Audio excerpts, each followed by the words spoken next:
जरा सूंघिए सरकार। बेगम साहिबा, कैसी अच्छी खुशबू है ना।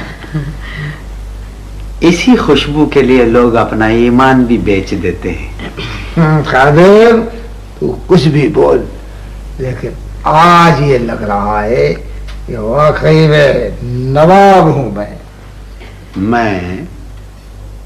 सरकार, मैं में तकब्बुर होता है, और मैं देख रहा हूं कि आपके मुंह पे और दिल में एक बेईमानी की लकीर सी चल रही है। मैं नहीं सरकार, हम दो आदमी पार्टनर हैं इस दौलत में। अरे वाह, मुझे भूल ही गए हो तो। भाई इसके 3 हिस्से होंगे, 3।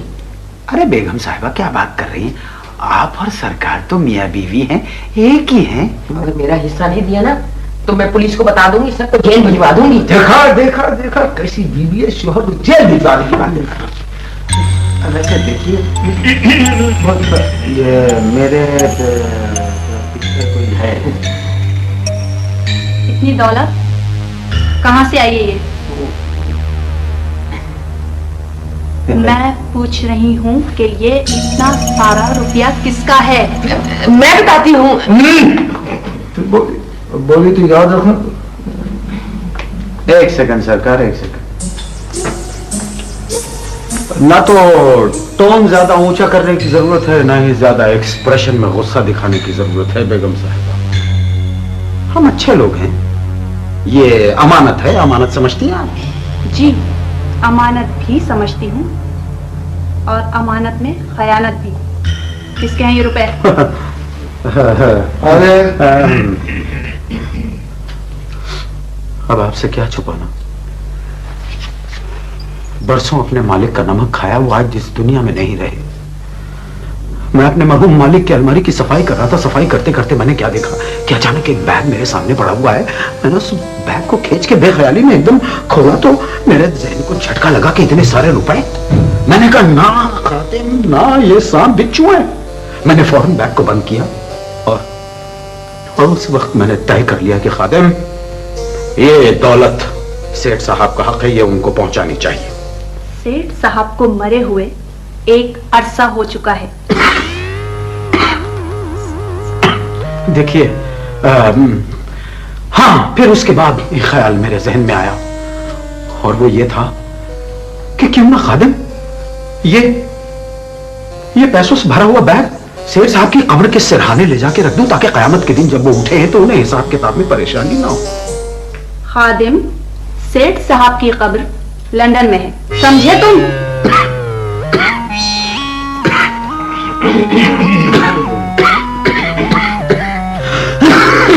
कोरियर सर्विस या हुंडी, किसी तरह से भी हम इसको वहां पर भिजवा देंगे, ये हमारी जिम्मेदारी है। खादिम, जी जी जी। उठाओ ये रुपए और रखो इस बैग में। रख रहे हैं, अमानत है, इसको तो इत्मीनान से रखना चाहिए। जल्दी इस ब्रीफकेस में डालो और इसे उठाओ, बंद करो इसे उठाओ और इसे अलमारी में रखो। अलमारी को लॉक करके चाबी मुझे देना। चलो, इतनी सुस्ती क्यों है? जल्दी चलो। आपकी बात सुन के ब्लड प्रेशर नील हो गया है। Shut up. अब्बू, मैंने कितनी दफा आप लोगों से कहा है कि इसकी छुट्टी कर दें, वरना ये किसी दिन हम सबको एक बहुत बड़ी मुश्किल में डाल देगा, लेकिन आप मेरी सुनते ही नहीं। पीठ पीछे बात करना कोई अच्छी आदत नहीं है। पकड़िए चाबी।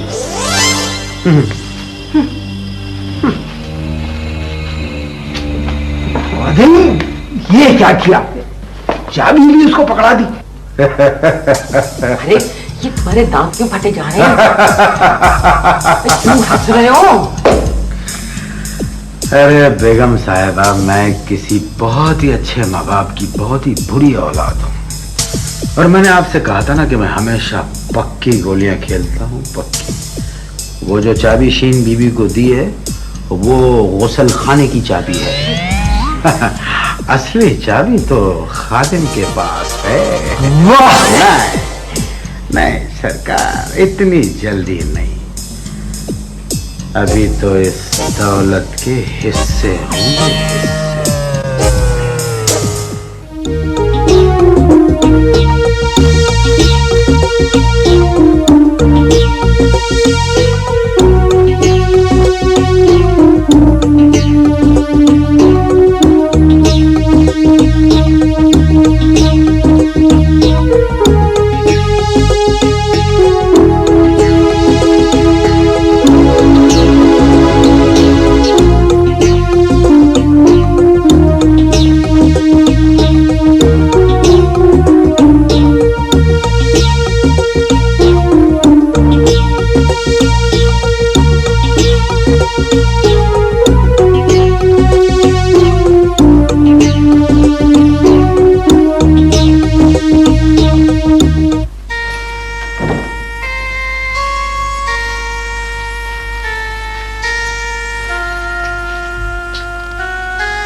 जी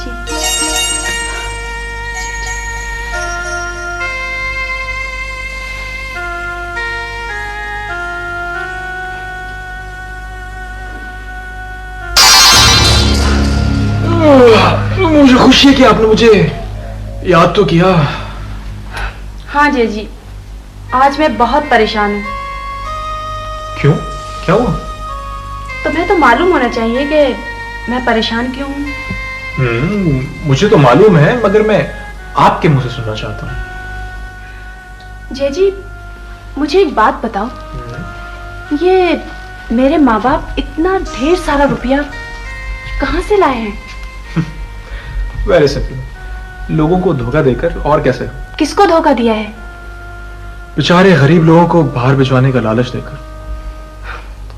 मेरी तो कुछ समझ नहीं आ रहा, अब क्या होगा जी? तुम परेशान मत हो, लोगों का रुपया उनको वापस हो जाएगा और कुछ भी नहीं होगा। अच्छा, वैसे जी तुम बहुत अच्छे हो। वो तो मैं हूं, तुम भी तो अच्छी हो, लेकिन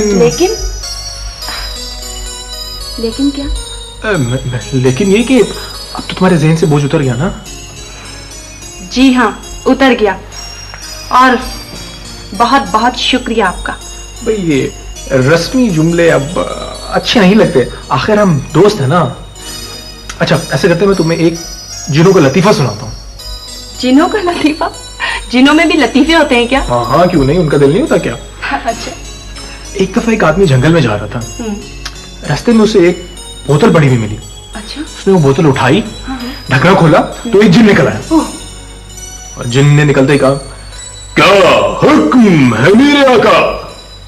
तो आदमी बड़ा खुश हुआ कि अब तो मेरी ये सारी ख्वाहिशें पूरी हो जाएंगी। तो उसने कहा, आप मुझे एक कराची में प्लॉट दिला दीजिए। जिन ने उसे गुस्से से देखा और कहा, अरे मेरे नादान आका, अगर प्लॉट कराची में कोई बचा होता तो मैं क्या बोतल में रहता?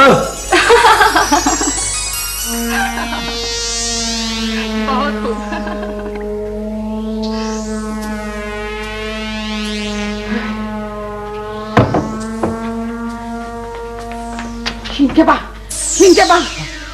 के कमरे में कोई चोर आ गए? हाँ, चोर आ गए शीन के कमरे में, और आपकी बेटी को चुरा के लेके जा रहे हैं। मैं समझा था कि वो नोटों का थैला लेके जा रहे। पागल हो गए हो, शीन के कमरे में कोई है? शीन के कमरे में कोई है? हाँ। मैं उसे गोली मार दूंगा। शीन को? नहीं, वो जो उसके कमरे में है। एक मिनट ठहरो, मुझे एक आइडिया है। ऐसे करो कि गोली तुम मत मारना, अच्छा? ये खादिम के हाथ में पिस्तौल दो ताकि वो गोली मारे, फिर बाद में हम मुझे पकड़वा देंगे। अरे वाह, वो तो भाई बहुत समझदार हो गई। कभी कभी तो हमीदा से ज्यादा अकलमंदी की बात करती है। हमीदा को तो मैं खुद गोली मारूंगी कनपट्टी पे। मार लेना, अभी तो मैं खादिम और पिस्तौल लेके अभी आता हूँ। चलो। वैसे तुम बहुत जिंदा दिल जिन हो। जिन तो होते ही जिंदा दिल हैं। जे जी। मेरा मतलब है जेजी, एक बात बताओ, तुम्हारे घर में कौन कौन है? सब हैं। I mean, कौन कौन? अम्मी, अब्बू, बहन, भाई और कौन? और मैं obviously।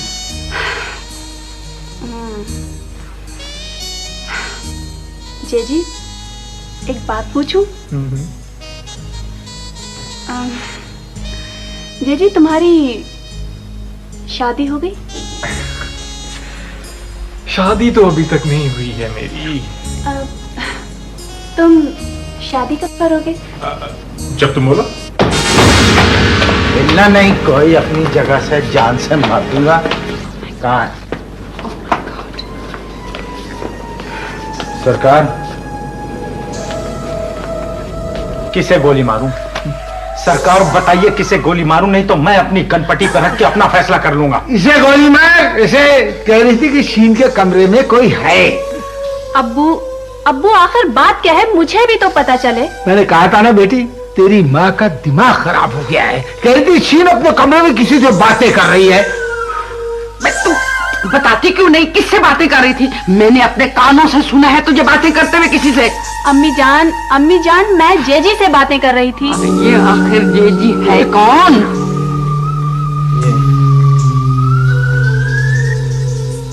सरकार, I think there is some confusion. मेरा मतलब है कोई ना कोई गड़बड़ जरूर है सरकार। आप एक बात ये देखिए। क्या? ये गोली तूने चलाई? ये गोली किसने चलाई? सरकार, अरे पहले हटो, इस उम्र में ठीक हो गया क्या? अरे कैसे धक्के दे रही है? वो हमीदा होती तो सारा देती इस वक्त। हाँ, तो हमीदा को गोली भी लग जाती है। खुदा के लिए इस मामले को हल कर दीजिए। गोली किसने चलाई? बता तो रही हूँ कि जेजी है। खादिम, जेजी तुम्हें नजर नहीं आएगा। हम लोग तो पागल हैं, अंधे हैं, इनको नजर आ रहा है वो जो भी है। हमें नजर नहीं आ रहा। क्या बच्चों वाली बात है। मैं समझ गया सरकार। क्या? सरकार मैं समझ गया। सरकार, अगर कोई चीज है घर में और हमें दिखाई नहीं दे रही है, इसका मतलब ये हुआ कि सेठ साहब की रूह यहाँ पर मौजूद है। और सेठ साहब की रूह यकीनन बहुत गुस्से में मालूम होती है। वो चाहती है ये घर खाली हो जाए। अब मेरी समझ में आ गया। सेठ साहब, आप जहाँ कहीं भी है सेठ साहब, इनके साथ चाहे जैसा सुलूक करें, लेकिन सेठ साहब मुझे माफ कर दीजिएगा। मेरे बारे में तो आपको पता है कि मैं आपका नमक ख्वार हूँ। सरकार मुझे माफ कर।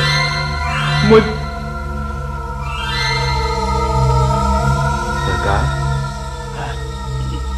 आपको कोई नजर आया? नहीं? मेरे सर पे किसी ने? एक मिनट। सेठ साहब मुझे माफ कर दीजिए सेठ साहब। मेरे सर पे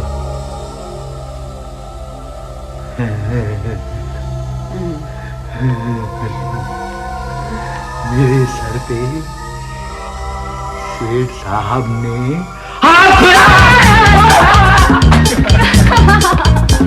बेगम साहिबा, I think you should give a second thought. मेरा मतलब है जवान बेटी का मामला है सरकार, और इस अंधेरे में तो अब मुझे रोशनी की एक ही किरण दिखाई देती है